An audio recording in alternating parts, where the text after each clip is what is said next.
This is Clark Seeley. I work with the Northwest Boomers Senior News, and today we're going to be looking at generations and how each generation is unique in its own way, also how they interact with each other and what impact that might have on our culture overall. To my right is Sharon, and she's with the boomer generation, baby boomers. And they were the generation born immediately after the end of World War II, generally speaking, going from 1945 to 1964. And they came of age when America was in its peak in terms of growth. We just ended World War II.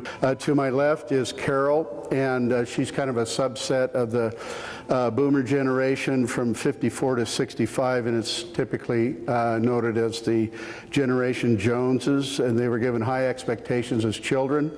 But they obviously dealt with many different issues as opposed to their parents.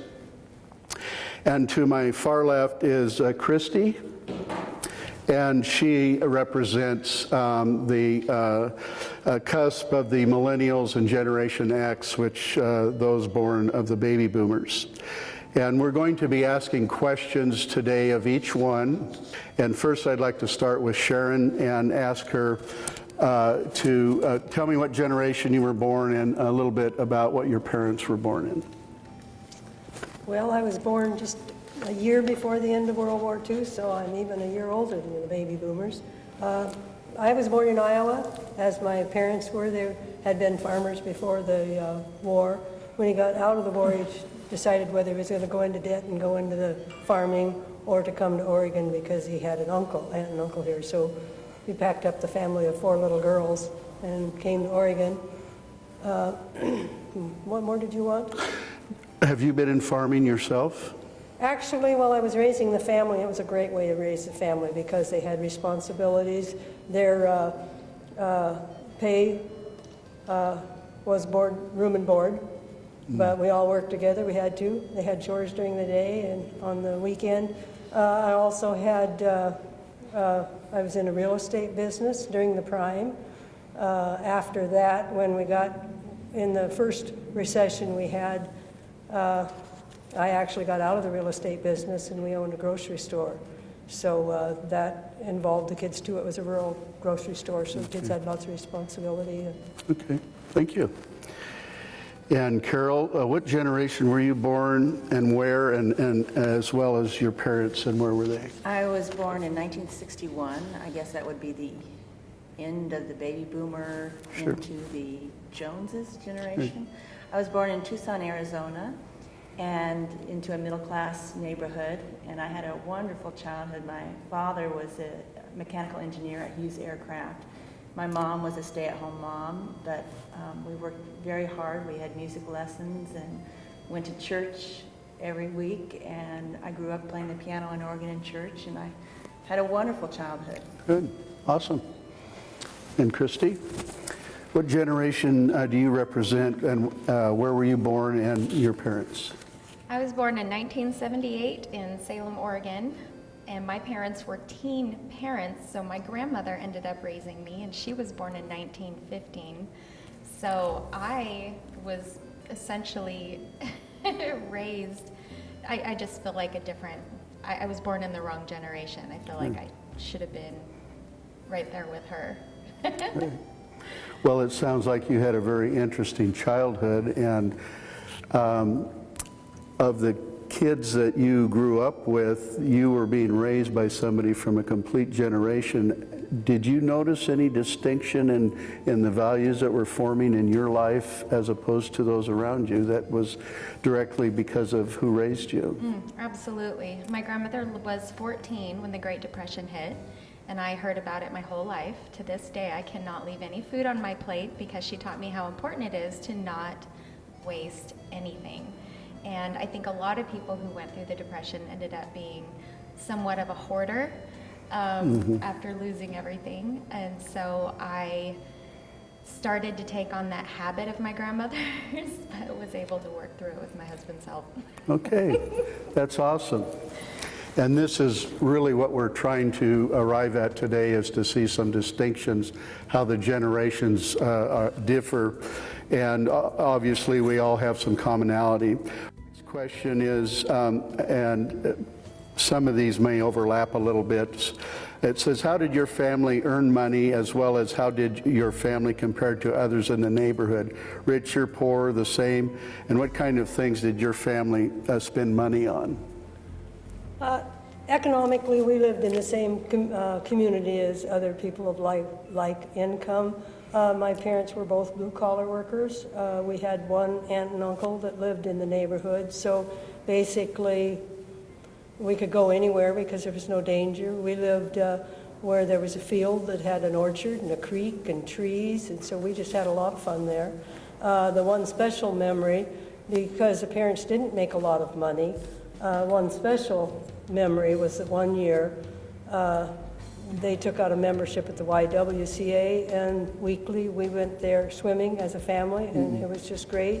Otherwise, Christmases were sparse, with them always kind of apologizing, saying that next year will be better. But we all, I think no matter where we are, we think we've got a good living because that's what we know. And basically in the neighborhood, everybody was the same. This is a quick follow-up. You were members of the YWCA. That was started by a Christian organization. Did you have, besides just the activities, physical activities, did they have any special events that helped shape your character at all?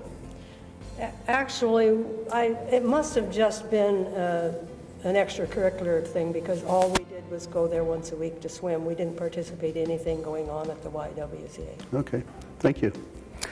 And Carol, yourself, how did your family earn money? I think you mentioned it a little bit earlier, as well as how did your family compare to others in your neighborhood? And what kinds of things did your family spend money on? Well, we were a middle-class neighborhood, and there were a couple of engineers that worked at Hughes Aircraft with my father in the neighborhood. He had a graduate degree. He grew up during the Depression, but he used the GI Bill to fund himself through college, and received his engineering and then his MBA from the University of Arizona, and worked many years at Hughes Aircraft and supported our family. And my mom worked a short period of time as a legal secretary and then as a school secretary, and then became a stay-at-home mom. And we grew up in a wonderful neighborhood. We had a swimming pool, which I hear has now been filled in. We'd spend our summers swimming on a swim team. We rode bikes, we played, but we also worked very, very hard. I studied very hard. I participated in sports and all kinds of civic events and volunteered an awful lot, and began to babysit at an early age. So we grew up where we were, I mean, we did not have much money, but we were okay. We were Good. secure. Thank you. Christy, and yourself, you already mentioned a few things about your upbringing, but how did your family earn money, and what sort of things did you spend your money on? Well, my grandmother raised me on a fixed income. She was on Social Security, which I remember to this day as $1,008 when she passed away a little over 10 years ago. And she made it work. Food was always number one. And to this day, I really don't value material things as long as I value healthy food, because that's what my grandmother always made sure we had. And so, you know, it was very humble, but we never went hungry. How do you compare the diet and food that you had as a child with what we see in our culture today? Wow. Okay, this is actually an issue very near and dear to my heart, because one of the things that I'm trying to do is convince the Oregon Department of Corrections to go meatless, because not only will it save money, but it'll prevent disease. My grandmother was raised in a faith that promoted healthy living, so I was fortunate enough to have some of that rub off on me. So for me, I look at something, and if it's not healthy, I don't want it. Thank you.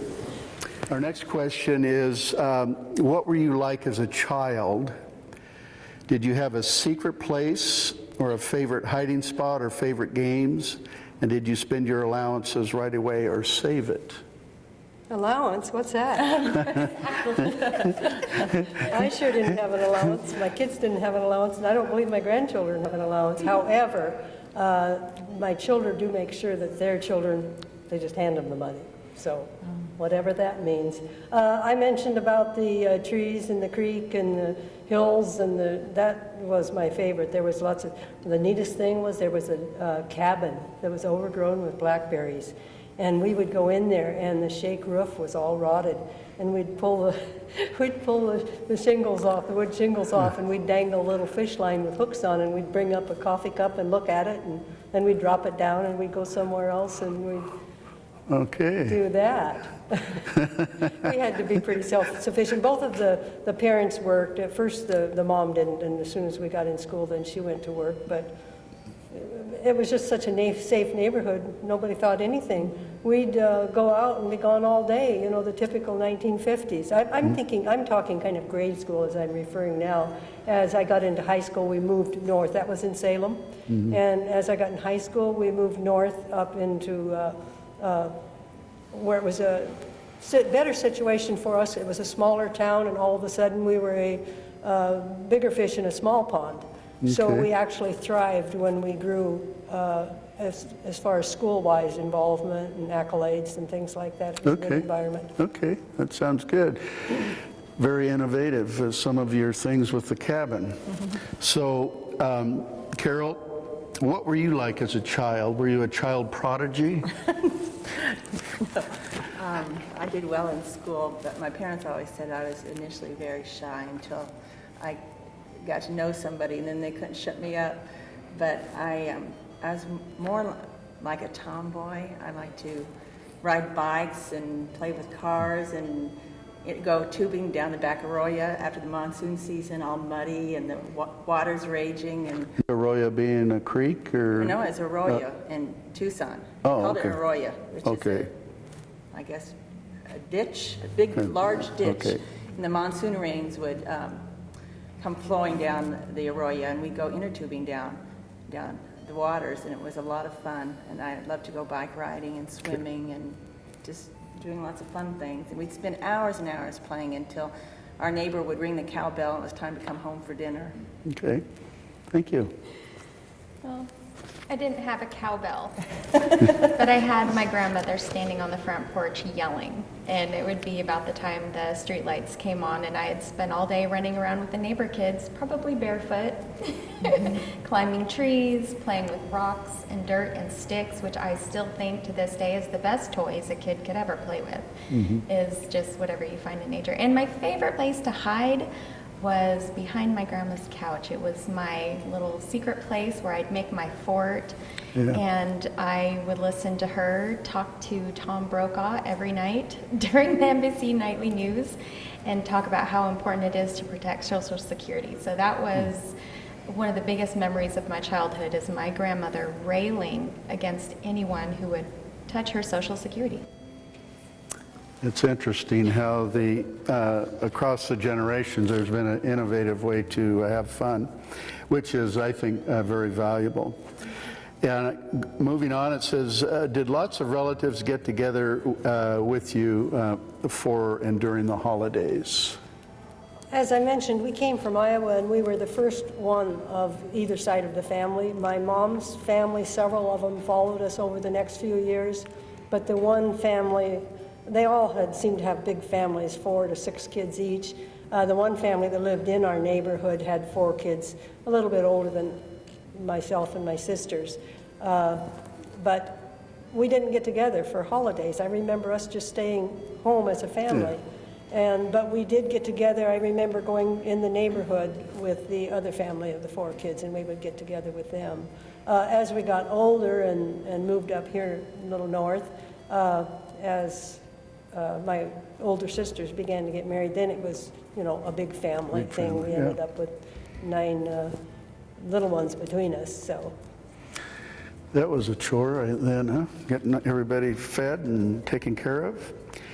And Carol, how big was your holidays with your family? Well, we were distant from our relatives who were in Texas and Kentucky, but my mom made it very, very special. Every Christmas we would go see the lights, or every Christmas Eve we'd go to church. And I remember getting up early in the morning and my dad just dragging out the time before we could even go into the living room to open up presents. So, but she made it both parents made it very, very special. The entire neighborhood. We had a visiting Santa Claus that would come visit all of the kids. Oh, that's awesome. Very nice. Yeah. For my family, it's Easter, and it's still like that. Every Easter since I think the 50s, it's gone from Skunk Hollow to Ridgefield, Washington, now Estacada, Oregon, and we meet every year for Easter. And no matter how far away the branches grow, there is one place, at least one time a year, where we can all get together. And I love that I can do that with my children now, because when I go now, my oldest aunt, she's going to be 79. And I think I pay attention a lot more to what she says now. Yes. So I enjoy that time too. How many Glean. are in this group? It sounds like it's a pretty good sized group. It's 100 maybe. 100 people for Easter. Wow. And where's Skunk Hollow? That was before my time. Oh, okay. Okay. I hope they renamed it. That's awesome. Okay. What did you want to be when you grew up, as well as what was the best gift you remember receiving as a child? Growing up in a blue-collar family, there were no real goals set out for us. I do know that we were always encouraged that if we learned to work hard, that we would become successful. So that was my goal, probably just my whole personality was just independence. And if it was going to happen, you were going to make it happen yourself. And that's what went on. You were talking about Christmases. I remember several Christmases in a row getting slipper socks, pajamas, and a flannel shirt several years in a row, and that was when the parents were saying next year it's going to be better. As far as my best present, I don't know. It's probably been more since I retired, and I get a lot of golf things. Oh, yeah. Okay. And Carol?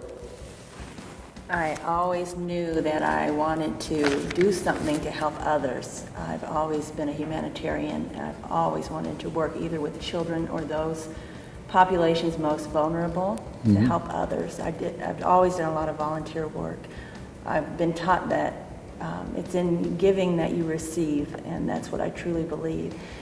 And my most treasured gifts I've ever received really involve memories and occasions, and I brought one today. This was given to me by my godmother over many, many years and represents significant events in my life, from playing the piano to playing sports, sewing, just very special memories for me. What do they call that bracelet? A charm bracelet. Charm bracelet, okay.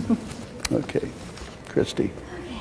So, as far as what I wanted to be when I grew up, I think I told someone in 4th grade I wanted to be the first female president.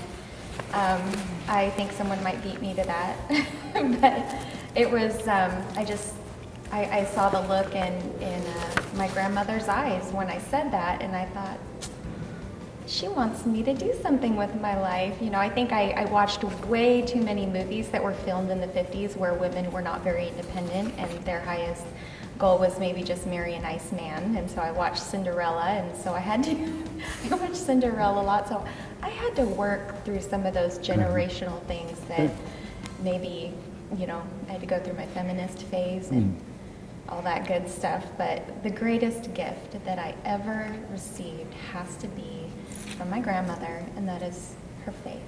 Oh, good. And it's what has sustained me. Sounds awesome.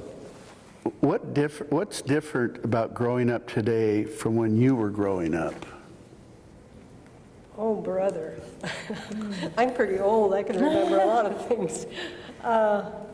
Basically, I really realized that all three of us had the same memories growing up, where we were outside playing and making our own entertainment, and that's not what it is now.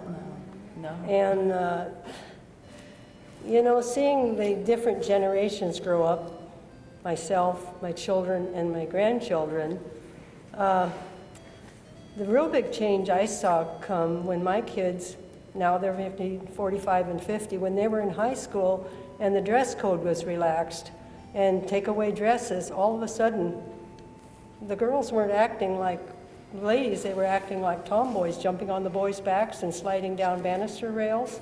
And on the heels of that was the woman's lib. And then also while my kids were in high school, the coach, the baseball coach, called all the parents in. And he says, now, we want you all at all the games, and we want you there. And I'm thinking, wait a minute, I played sports when I was in school, and we just enjoyed the sports, and we didn't even really care if our parents came. What's this all about? And so from that, it went on that the parents got so involved in the children's sporting events that the whole nucleus of the family doing things together is now in the car going to sporting events. Mm-hmm. And my hope is that their kids will come home to see them when they're raised, mm-hmm. because they're so used to being the center of the focus of attention, mm-hmm. instead of the family being the focus of attention. That's mm-hmm. the real big change.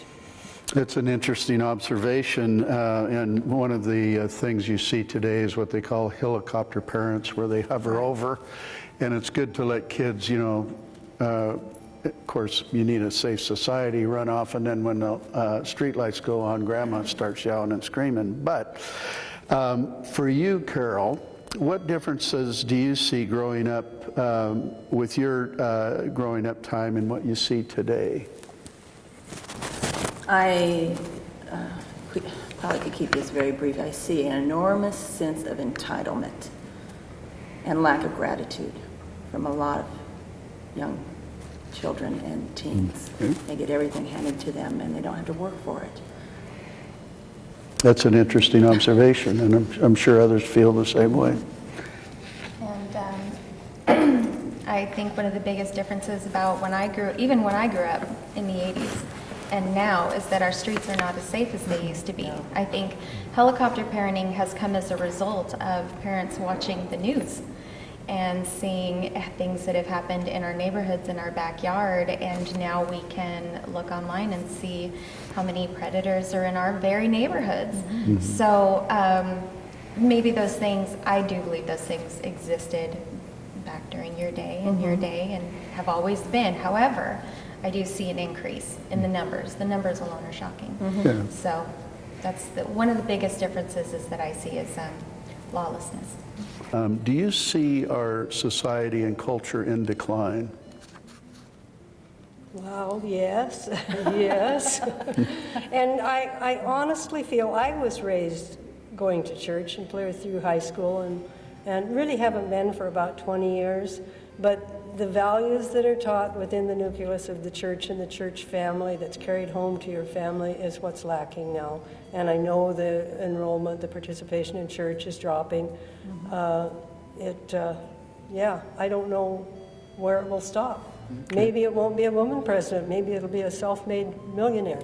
Okay. Millions don't matter much anymore thanks to inflation, but do you see our culture and our society in decline?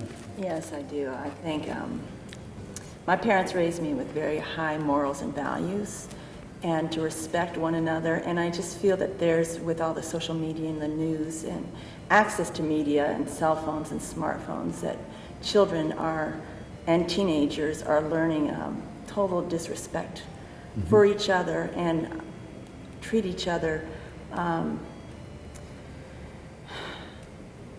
basically cheapen our society, mm-hmm. lower our morals and values. I really mm-hmm. do. Not only do I see our society at large in decline, I think that's something that's happening globally. I think we're very fortunate in this country and in this state to not have to deal with a lot of the problems that maybe happen in other countries right about now. Yeah. However, God bless America that we have a lot of resources that we can draw upon. And so even when we see, a lot of things declining around us, I think that there is still a remnant of very strong people just not willing to let society slip down that slippery slope and try to just grab as many people as possible and get people's attention any way possible. So Good. Our next question is, what dreams and goals did you have for your life when you graduated, and I'm going to assume out of high school, as well as how did you decide what you wanted to do with your life, and how do you feel about that choice? I had some options. I found not too many years ago a year scholarship to go to Capital Business College in Portland that I didn't use.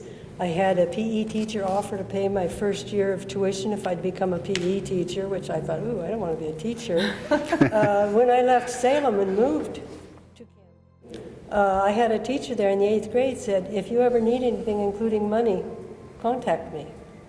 And well, you know. You still have his number? Well, I don't think he's around anymore. But, you know, I didn't see any of those things what I wanted to do. So I went out and I got a job. Kept my nose to the grindstone. I owned a real estate business when I was 30, and a farm, and a grocery store. And what was the last part of that question? Did you take your memory pill this morning? I'm a senior. That's the best thing. I'm a senior. I don't have to be accountable to my numbers. How do you feel about your choices that you've made? You know, I think it would have been nice. I see with my kids that went to college, to have gone to college, it gives you that additional time for social maturity before you have to just be thrown out there into the working force. I don't have any real big regrets because I did okay, but that would have been nice. Sure. But no real big regrets. Good. Dreams and goals did you have for your life when you graduated, as well as did you decide what you wanted to do with your life, and how do you feel about those choices? Well, I always knew I wanted to do something to help people, and I knew I wanted to go to college. And once and I did an awful lot of volunteer work. I volunteered with St. Mary's Hospital, the burn unit, as a teenager. I taught swim lessons, and I really wanted to do everything, basically, and it was really hard for me to weed down one thing. And then I just narrowed it down. I changed my majors like 3 times in college, but I worked my way through college, and even with my master's degree, I worked 3 jobs while I was putting myself through school. So I kind of knew that I wanted to work with people. I didn't know in what capacity, but I'm pretty happy with the choices I've made. As far as my career is concerned, other choices in life, I have some regrets, but I'm pretty happy with my career choice. Okay. Christy.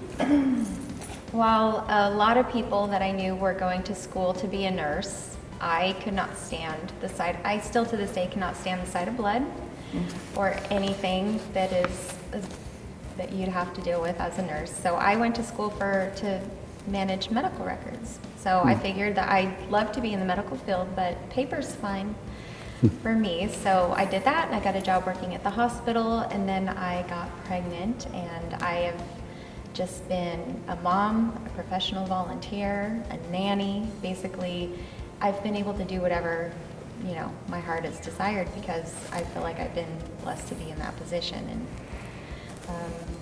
as far as the choices, that I've made and all that, I just say, oh, the older I get, the better it gets. That's all I'm thinking. I thought 30 was it. On to the next. It says, what was most important to your parents, as well as what makes you proud of your children, if you have any, and in what ways do you feel you're like any of your grandparents? Yes.